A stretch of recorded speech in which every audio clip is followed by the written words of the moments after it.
A nome del Consiglio, prego, Ministro Brnjac, prego. A lei la parola. Thank you, Mr. President. President, honourable members, when you next meet in this chamber after this weekend, this will be a different plenary. This will be a different union with one member less. This is not the choice of the Council, nor the Parliament, but we have to respect it. The withdrawal of the United Kingdom will open a period of transition, a rather short one if the United Kingdom intention remains not to seek its extension before the 1st of July. Our priority should therefore be to rapidly adopt a comprehensive negotiation mandate and start negotiations in order to build a new relationship with the United Kingdom that is as close as possible but balanced in terms of rights and obligations.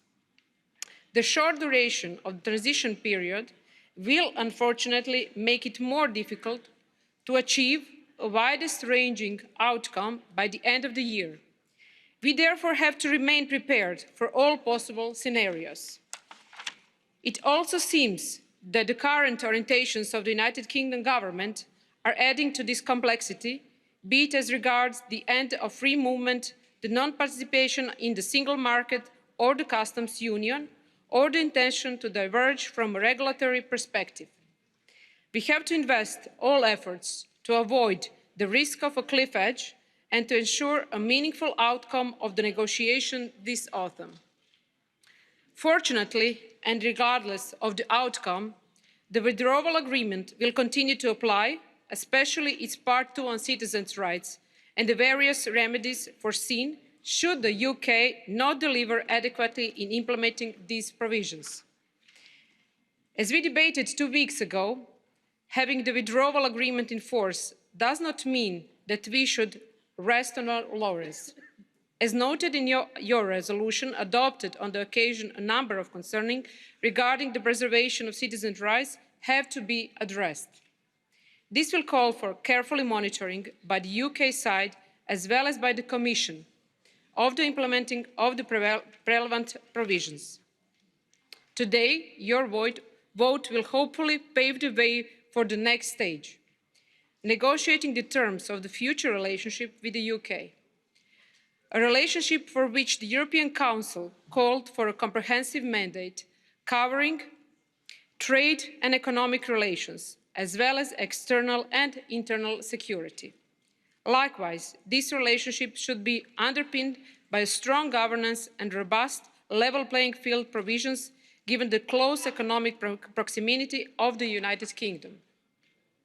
Even if the core elements of the future relationship, notably the horizontal provisions on governance and level playing field, can be agreed by the end of the year, the negotiations are expected to take longer until all the matters covered by the political declaration have been addressed. I therefore welcome the step taken by the Parliament to prepare itself within the adaptation of the Brexit steering group in a manner that will allow a closer follow-up of the negotiation process. Parliament's resolution, as well as its engagement, notably on citizens' rights, have proved extremely useful during the negotiation process. We count on this engagement to continue during the transition period and later on. And indeed, a large degree of convergence prevailed all along the Brexit process between the position of the Parliament, as developed in your various resolutions, and the priorities of the Council. Whatever happens, the good cooperation between all EU institutions must continue. The European Parliament will remain fully informed and involved in accordance with the EU treaties. I do hope that during the negotiations to come, our common efforts and commonality of purpose will provide the support required by our negotiator and help an outcome to the benefit of the Union and its citizens. President, honourable members, to conclude, as I said at the beginning of my intervention, this is a special moment. A number of your colleagues, members of this House, will be leaving. I know it is an emotional occasion for many of you, and I would like to associate myself by addressing my gratitude to the UK members of the European Parliament for their significant contribution to the work of your institution and of the European Union over the years, and wish them well for the future. Thank you for your attention. Grazie. Presidente von der Leyen, a lei la parola, a nome della Commissione. Thank you, Mr. President, honourable members.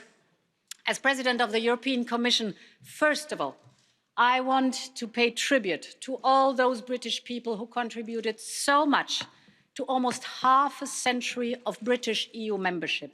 And I think of all those who helped to build our institutions. People like Commissioner Arthur Cockfield, who was known as the father of our single market, or Roy Jenkins, President of the European Commission, who did so much to pave the way for our single currency. I think of these thousands of European civil servants of British nationality who devoted their lives and their careers to Europe and have done so much to build our union. They will always stay part of our family.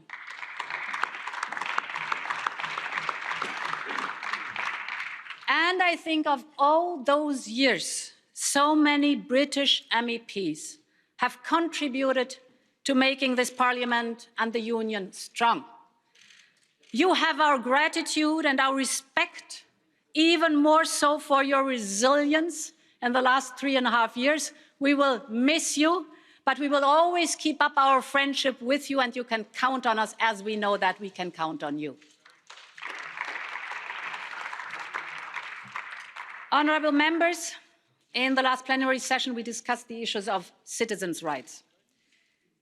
We will also be vigilant on the implementation of the agreement in Northern Ireland.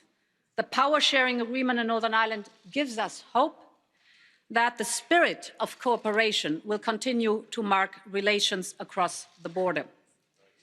Yet the withdrawal agreement is only a first step. From now on, it's about our new partnership with the United Kingdom.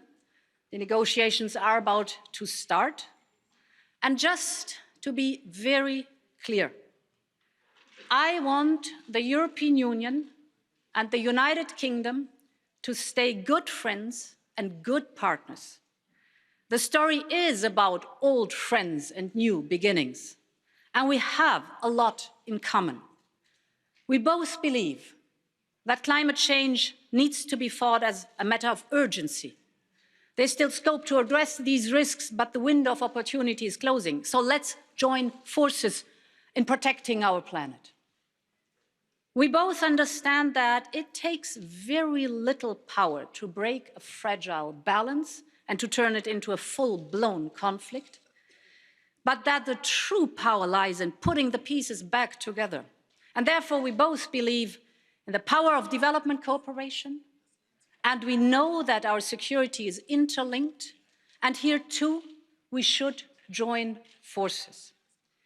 For all these and many other reasons, we want to forge a close partnership.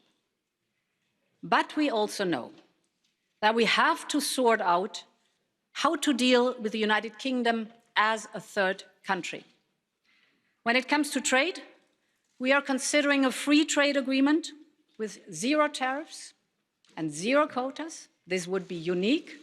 No other free trade agreement offers such an access to our single market.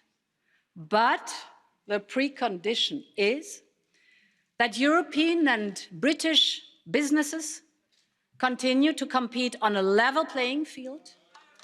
We will certainly not expose our companies to unfair competition.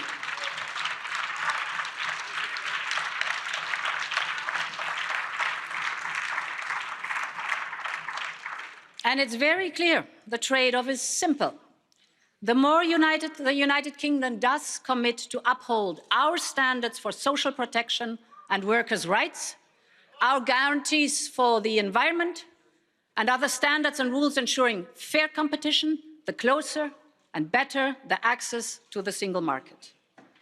And let me say that just days ago, some of the largest business associations in Britain, particularly in the car and aerospace industry, asked their government to retain EU standards and rules, And I think this is in our mutual interest. This is about jobs. It's about common solutions for the world market. And I believe that the United Kingdom and the European Union have a mutual interest in the closest possible partnership. Honourable members, no new partnership will bring back the benefits of being part of the same union. But we have the duty to seek the best for the British and for the European people in a post-Brexit world. On our side, we'll seek the best for industries and farmers across our continent who ask for predictability. We will seek our best for young British and young European students who want to study and who want to live across the Channel. And we'll seek the best for all the researchers and scientists who want to explore the unknown and work for common solutions together in the European Union as well as in the United Kingdom. We will devote all our energy 24/7 to come to results. And to our British friends and many, perhaps not all, but many of our British MEPs here in the room, I want to use the words of the famous British poet George Eliot. She said, "Only in the agony of parting do we look into the depth of love. We will always love you and we will never be far. Long live Europe." Grazie.